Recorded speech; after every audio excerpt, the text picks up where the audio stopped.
Today, we're going to talk about the death of Richard Simmons. Richard Simmons was a beloved American icon. He was a character of a human being, over the top. He saved a lot of people's lives, I think, with his weight loss. And he really went for vulnerable communities because he himself was a vulnerable child. He grew up with issues with his weight. I think he peaked out at about almost 270 pounds. So he was a big kid. And I guess he suffered a lot from bullying and humiliation from being that size. So he got into exercise, and then he was such an infectious individual that people, I guess, invested in him. When he first came, I didn't know when he lived in Italy for a while, he was in 2 Fellini movies, which I thought was fascinating. One of them was Satyricon. I just looked him up. He's unrecognizable, just as an actor, an extra. But I thought that was fascinating. He came to Los Angeles in, I think, 1969 or 1970. I was listening to a Johnny Carson book the other day, and it's a really interesting book done by Carson's attorney for many, many years. And he said that he and Johnny, after they got into a fight at Chasen's with Tom Snyder, they went to the Beverly Comstock Hotel and went to the restaurant, and Richard Simmons was the maitre d'. And that really surprised me because that was like 1970 something. It was early on, I think, and maybe later than that, maybe around the 80s, but still. It had to have been 70 because he was showing up on General Hospital in the 70s and he wasn't well known yet. So he was the maitre d' at a restaurant called Derek's in Los Angeles, and his vivacious personality was catchy. He was on a show called General Hospital on and off for 4 years, and that was at the peak of General Hospital, the whole Luke and Laura thing. And he ran a aerobics studio in the cafeteria at the hospital. Inhale, going up and bend. Exhale to the left. Richard, I'm gonna break my neck on this. Well, then take it easy. Inhale, blow it out. Exhale. Thank you. All right, just you're new here. Take it easy. Blow it out. And again, up. Two. Exhale. No, you'll take it easy. Get down here and do it. Come on, blow it out. Up. Come on. Up. 2. Exhale. Come on, you've got to pay. Richard, I'm a little down today. Well, what are you down about? Thanksgiving Day. Well, what happened Thanksgiving Day? I stuffed myself on the stuffing. My mom's a really great cook, and she always makes 3 kinds of stuffing: wild rice, oyster, and sausage. And I ate so much, there wasn't any left for the guests. There wasn't any left for the guests? Well, not enough. My mother hates me. No. Your mother doesn't hate you. But here's what I think you should do. Why don't you let me talk to your mother, and then I can kind of tell her about your diet plan and work on what? I meant to say a live it plan. You know, sometimes I still have to use the term diet for civilians. But really, give me her number, let me call her, and I can share some terrific recipes with her for your live it program. Okay. Hey, Beth, girl, we all ate too much on Thanksgiving Day. Yeah, but maybe what's too much for you isn't enough for me. Aw, just don't give up, Bev. It's a matter of time. Yeah. And he opened up a club called the Anatomy Asylum, which I was a member of in the 80s for a while. I met some great friends doing that. And they became, that club became a chain, and it was then called Simmons. And then Richard sort of disappeared. It was around 2014, I think. I mean, he was always on like Letterman or Whose Line Is It Anyway? He didn't mind being the butt of a joke. Richard Simmons was over the top. He was effeminate, and everyone knew he was gay, but it was never said that he was gay. It never had to be said that he was gay, but he didn't mind being, just the butt of a joke. And it was a joy to watch. He really was a lovely person. And this is mine. And what are your superpowers? We're all dying to know. Wow, that is oily. You're very soft. I'm all soft all over. You're like a baby's bottom.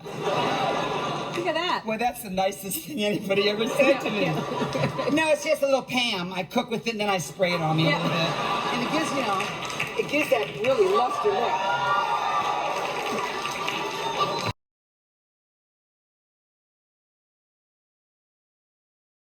Let's continue the show with a game called, I love this game, Living Scenery. This is for Ryan, Colin, and Wayne.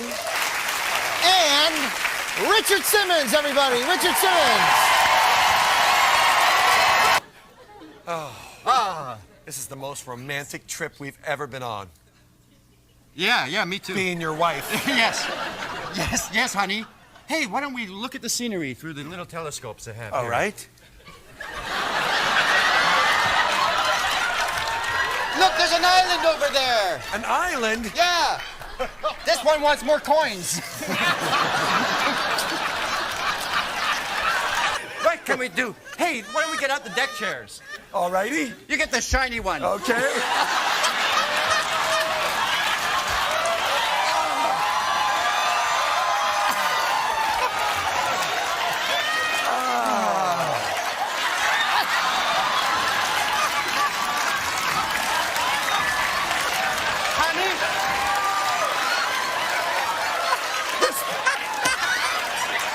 This one's wet.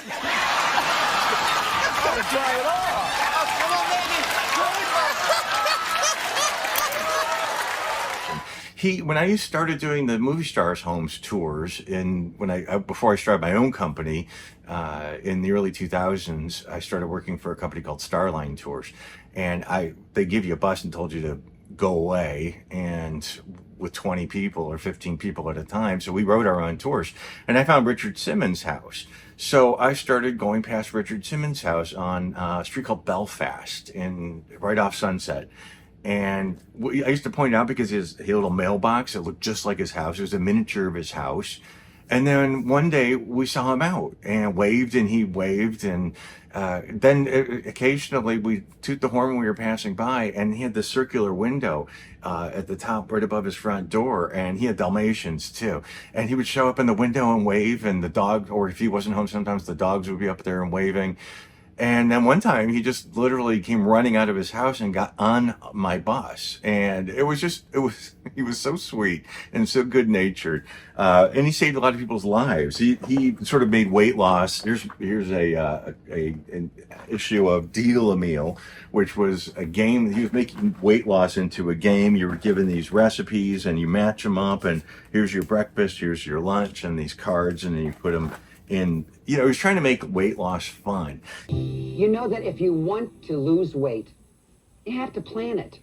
To be successful on Deal a Meal, you need to make meal planning a priority. I guess it gets down to, what are you willing to do? Every day there are different places to make food choices. You don't eat all your meals at home. Sometimes you eat at a friend's home. Sometimes you're in a restaurant. It's just so hard. Here are some key things you should do if you're serious about staying on Deal a Meal and losing that fat. He was doing a series of aerobics videos called Sweatin' to the Oldies, and he catered to people who weren't catered to. You go to health club commercials and you saw beautiful young people who were fit that would go to, the gyms, and Richard sort of went for the people who those ads weren't really relatable to. And I think literally saved a lot of people's lives with his infectious personality and just willingness to put his heart out there. And sometimes you did listen to him, and you could tell he was almost crying how important it was to help people lose weight. So and then in 2014 he sort of went away, and it became a mystery. Where's Richard Simmons, and is he being kept prisoner in his house? I did meet somebody who worked for Richard and told me some pretty crazy stories about him possibly being held prisoner in his house. And the police actually did a welfare check at one point in time to make sure that Richard was okay because of all the rumors. People were making podcasts about it, and Richard Simmons, where is he? And then he sued the Inquirer, I think, in 2017 because they printed that he was going through a gender reassignment surgery. And there was a lot of tabloid speculation about that.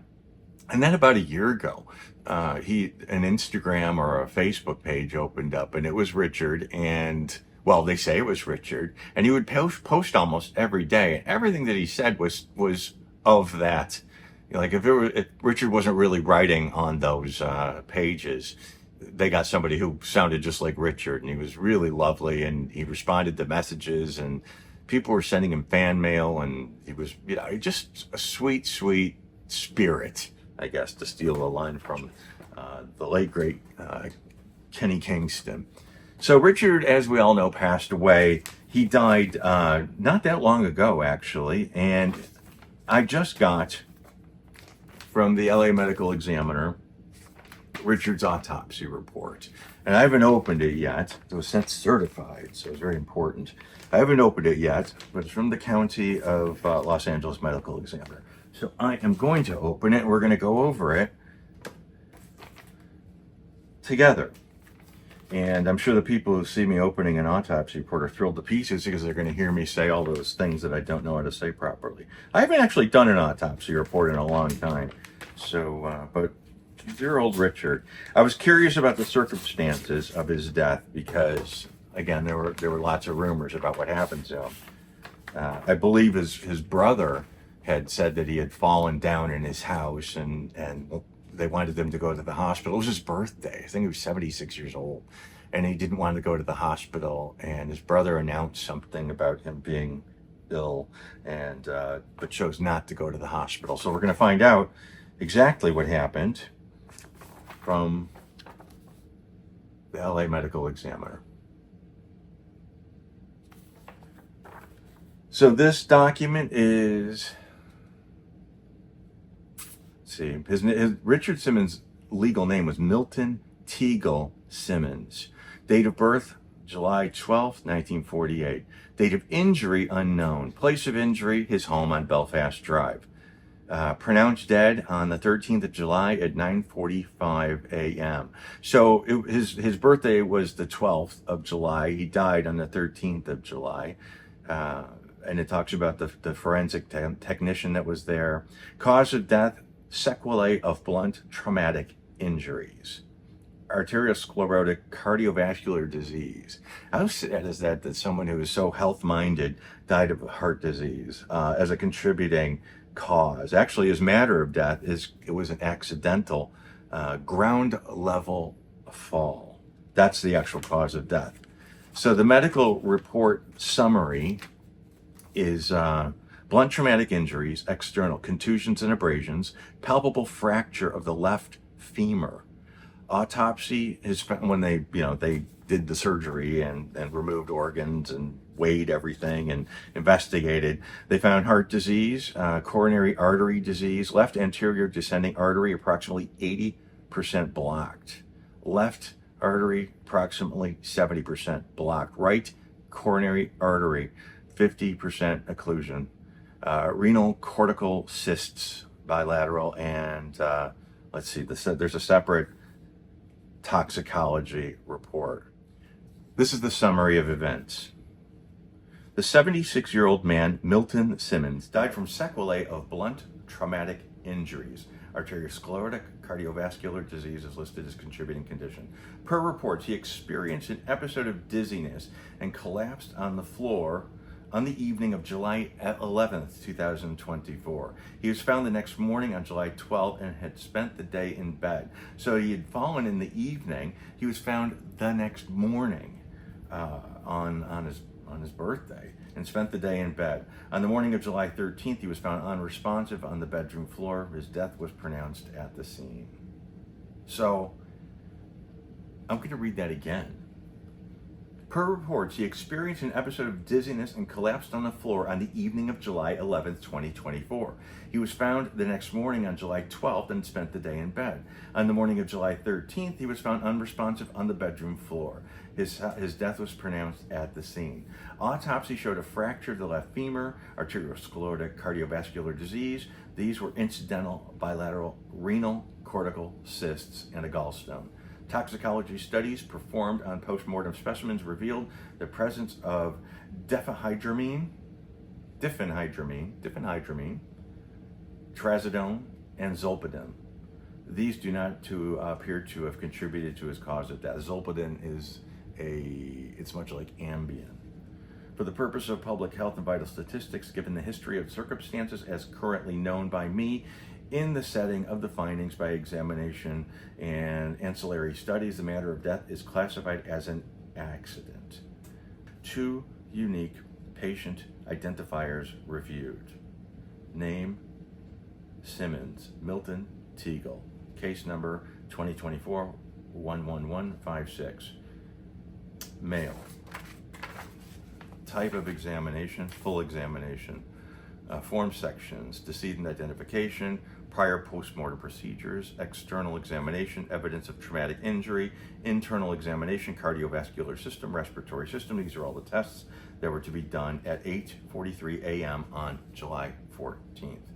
Prior post-mortem procedures, radiology reviewed, yes. CT scans, organ tissue donation, no. Mortuary preparation, no. So he was taken to the medical examiner and there were no organs were donated, and he wasn't embalmed. External examination, appropriately developed, Caucasian, male, 144 pounds, 67 inches. Extremities well developed. Skin, other skin findings, see evidence of traumatic injury. Scars description, there's a linear scar on his right knee. No tattoos, short hair, facial hair unshaven. I wonder how long his beard was. Hair color gray, eye color brown, ears unremarkable, nose unremarkable, oral cavity. Dentition description, natural teeth in fair repair. Normal neck, normal chest, normal abdomen, unremarkable back. External genitalia, male. Evidence of medical intervention, none. So there weren't any life-saving measures performed. It was obvious that he was dead when they found him. Livor mortis, blanches with pressure. So you were able to push on it and see a change, a color change. Push on his skin. Usual posterior altered. No decomposition. Internal organs well preserved. Evidence of traumatic injury. Okay, so this was the order which the injuries are described is for descriptive purposes only and is not intended to imply the sequence of injuries. All medical examiner diagrams are not intended to be facsimiles, nor are they drawn to scale. Blunt traumatic injuries. There are multiple abrasions and contusions on the body.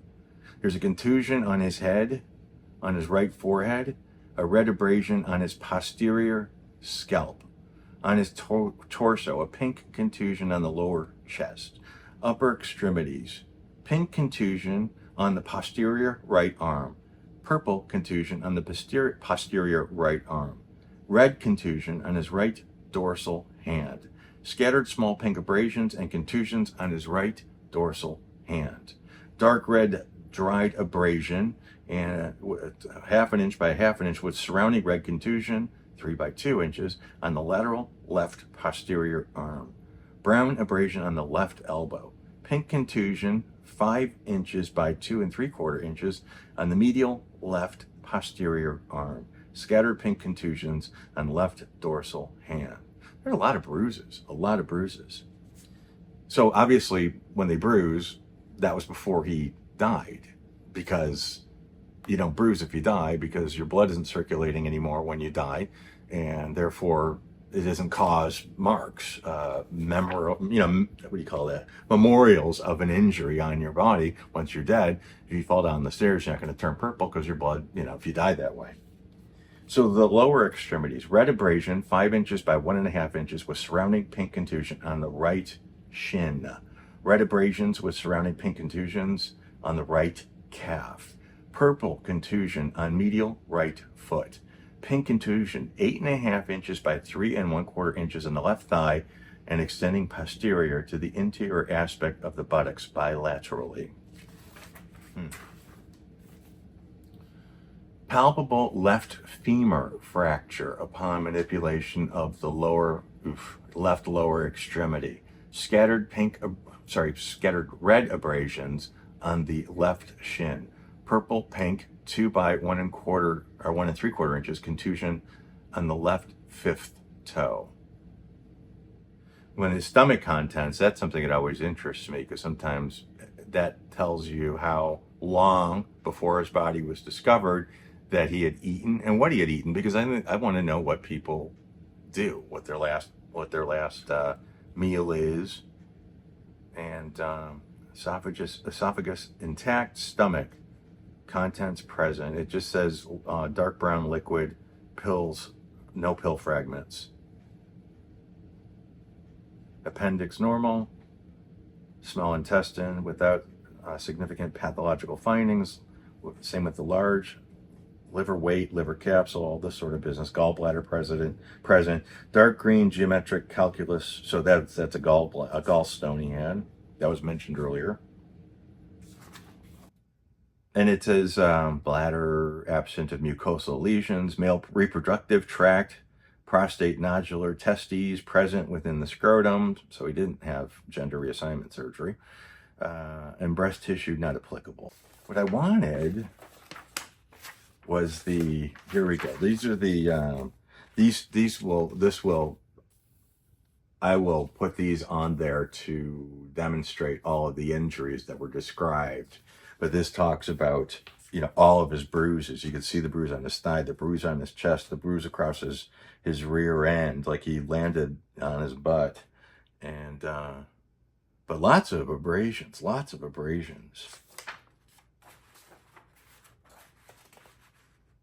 No alcohol, no cocaine, no fentanyl, nothing. The drugs that were mentioned earlier.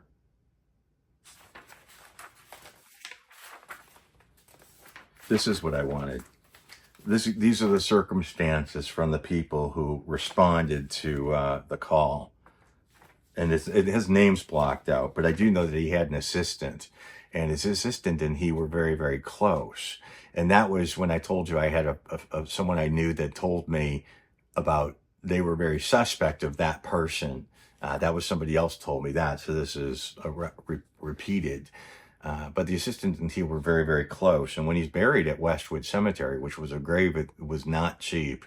And it was in a very nice section that's private in Westwood, which is even more expensive, I'm sure. As I understand it, he bought a plot next to him for his longtime housekeeper. So maybe they were very, very close and this other person was jealous. That's what it sounds like, because Richard Simmons himself came out and says, I'm not being held prisoner. And the detectives went and checked on him and said, he's fine. So it was something that was told to me, but I don't, by someone. So it wasn't like I heard. This is somebody who was directly involved and said these things were happening. And, but the detectives didn't find any evidence of that. So I guess the reason I started that is because there are things that are blocked out of this, probably proper names and information, maybe phone numbers, etc. The decedent, meaning Richard Simmons, is a 76-year-old Caucasian male who was found down in his residence by his friend caretaker. According to the reported information, on July 13th at approximately 9:30 a.m., he was found unresponsive on the floor of his bedroom by his caretaker. She called 911 and attempted CPR. Paramedics from the Los Angeles Fire Department Rescue Ambulance and officers from the Los Angeles Police Department Hollywood Division responded. Death was determined the same day at 9:45 a.m. So he was found at 9:30, pronounced dead at 9:45. The decedent was observed in a supine position on the floor adjacent to his bed. Lividity blanched with hard pressure, and rigor mortis was present. Dehydration was seen in his mouth. A brownish fluid was seen emanating from the decedent's mouth. Skin defects appearing consistent with abrasions were seen to his head, right hand, left elbow, and lower legs. Skin discoloration appearing consistent with contusions were seen to his head, chest, elbows, hands, left upper thigh, buttocks, bilateral lower legs, and feet. No signs of obvious significant trauma were observed. A brown dried substance was seen to the decedent's bedding, the bathroom floor, and the side of the toilet. Prescription medications prescribed to the decedent were found in his bathroom, including the trazodone and the zolpidem. A plastic bag with loose pink oblong pills was also found in the bathroom. The decedent, Richard Simmons, had no significant medical issues other than this gastrointestinal problem. So basically, he had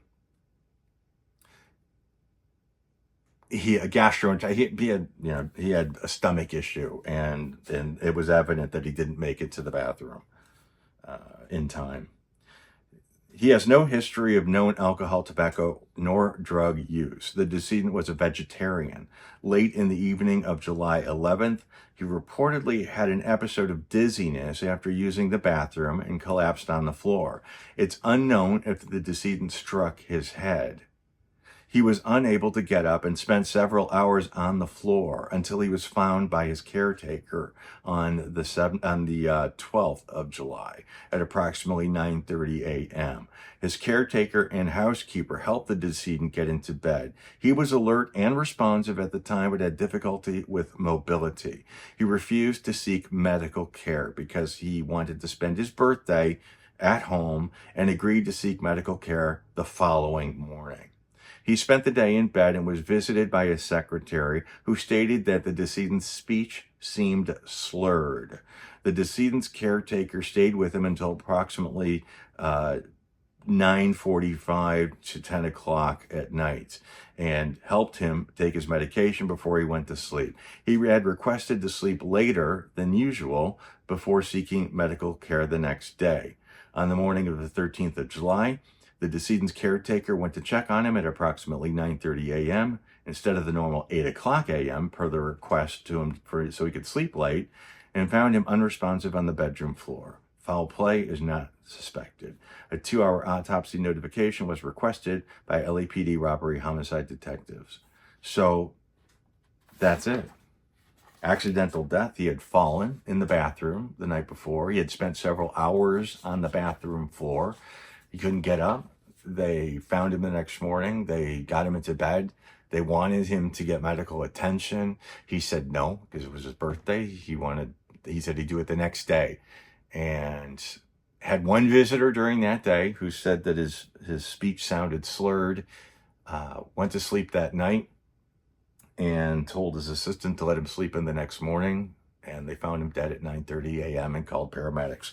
Thus, this autopsy report was created. So there you have it. That's the death of Richard Simmons, technically, by the LAPD, or by the Los Angeles Department of Medical Examiner. So it's sad for the world, because the world's a little less bright. But it's been a while since Richard Simmons was seen, but his presence on Facebook, and people were really enjoying his messages of positivity. So Richard's final Facebook post was quite sweet, and I will post it here.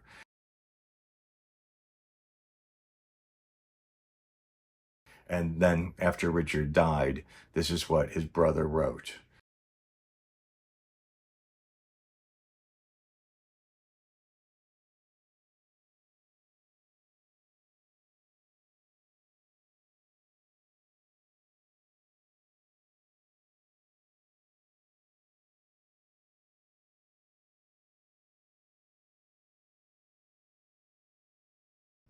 So rest in peace, Richard Simmons. You were a good guy, and you will be missed. Now I'm gonna go deal a meal.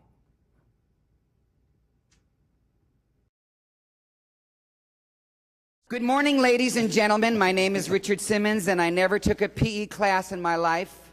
I was overweight, a little lethargic, a little short. At St. Louis Cathedral School in New Orleans, it was all sports, and I was not a jock. I spent my elementary school, my high school, and my college sitting on the benches watching everyone play sports. I was 268 pounds. I tried a lot of ways to lose weight, including taking laxatives, throwing up, starving, because I never took PE. I was 23 years old. When I took my first exercise class, I was bitten by the sweat bug. 36 years ago, I opened my exercise studio up in Los Angeles, and there I began my pilgrimage to help people. overweight, out of shape, 200 pounds, 400 pounds, 800 pounds. And I've dedicated all these years to giving them some support and some self-esteem. Everyone is not a jock. Everyone cannot play sports. Everyone cannot run. But everyone can be fit. It's not important if you're a jock. It's important that you have your health. And our children right now do not have it. And there's a statistic that says our children today will not live as long as their parents. What have we done? What have we done to the kids of the United States of America? This is wrong. And I will dedicate the rest of my life to help this really get through and not have one kid feel lousy about himself because he can't throw a ball. One kid who cannot run a mile, he cannot be made fun of. We have to support him and what he can do. I do not want any child in America to have my childhood because it was taken away from me because I just wasn't good enough. Well, I'm good enough now. And I'm 60 years old now, and I've devoted my life to this, and I will devote my life to this to the day I die.